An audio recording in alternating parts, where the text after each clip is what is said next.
நானே உங்களுக்கு ஆறுதல் செய்கிறேன். வேதம் சொல்கிறது, ஏசாயா 61:2, இந்த தேவன், இந்த ஆறுதலின் தேவன் மனிதனாய் இறங்கி வந்தாரா? எதற்காக? துயரப்பட்ட அனைவருக்கும் ஆறுதல் செய்ய மனிதனாய் அவர் இறங்கி வந்தாரா? என் அன்பிற்குரியவர்களே, உலகில் அவர் இருந்த பொழுது இந்த ஆறுதலற்று புலம்பும் அனுபவத்தை அவரும் பெற்றிருந்தார். அவரும் அந்த வழியை கடந்து போனார்.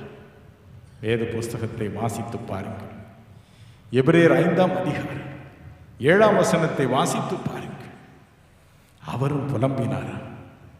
மரணத்தை குறித்து, தாம் அடைய வேண்டிய சிலுவை மரணத்தை குறித்து நினைத்து அவரும் புலம்பினாரா? மிகுந்த கண்ணீரோடு பலத்த சத்தத்தோடு அவர் ஜெபம் பண்ணார் என்று வேதம் சொல்லுகிறது. தன் சீடர்களை சற்று உட்காருங்கள் என்பார், தனிமையாக செல்வார். தனிமையான இடத்திற்கு போன பிறகு அவர் பலத்த சத்தத்தோடு ஜெபிப்பார். ஒரே சத்தம், ஒரே கண்ணீர், மிகுந்த கண்ணீர். He prayed with much tears and with a loud voice. Gethsemane தோட்டத்தில் அவரை பாருங்கள். மார்க் 14:36 சொல்கிறது, எப்படி ஜெபித்தார். அப்பா பிதாவே, எல்லாம் உம்மாலே கூடும், இந்த பாத்திரத்தை என்னிடத்திலிருந்து எடுத்து போடும், ஆயிலும் என் சித்தப்படி அல்ல உம்முடைய சித்தப்படியே ஆக கடவது என்றார்.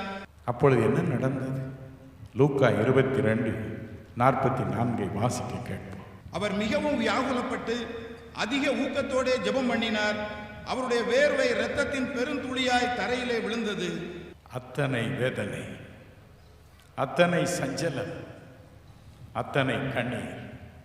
என் அன்பிற்குரியவர்களே, நம்பிக்கையுடைய தாவீது, தேவாதி தேவன் என்னை ஆறுதல் படுத்துவார் என்று சொல்லி அவர் மீது தன் பாரத்தை வைத்து ஜபித்தான்.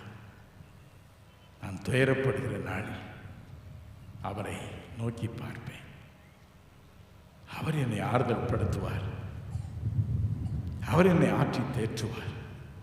துயரப்பட்ட அனைவரும் பாக்கியவான்கள், அவர்கள் அனைவரும் ஆறுதல் பெறுவார்கள். என்றைக்கு? என்றைக்கு? இன்று நாம் இந்த இடத்திற்கு துயரத்தோடு வந்து துயரத்தோடு திரும்ப போவதில்லை. இயேசு கிறிஸ்துவிற்கு ஒவ்வொரு துயரத்தையும் துடைக்க 10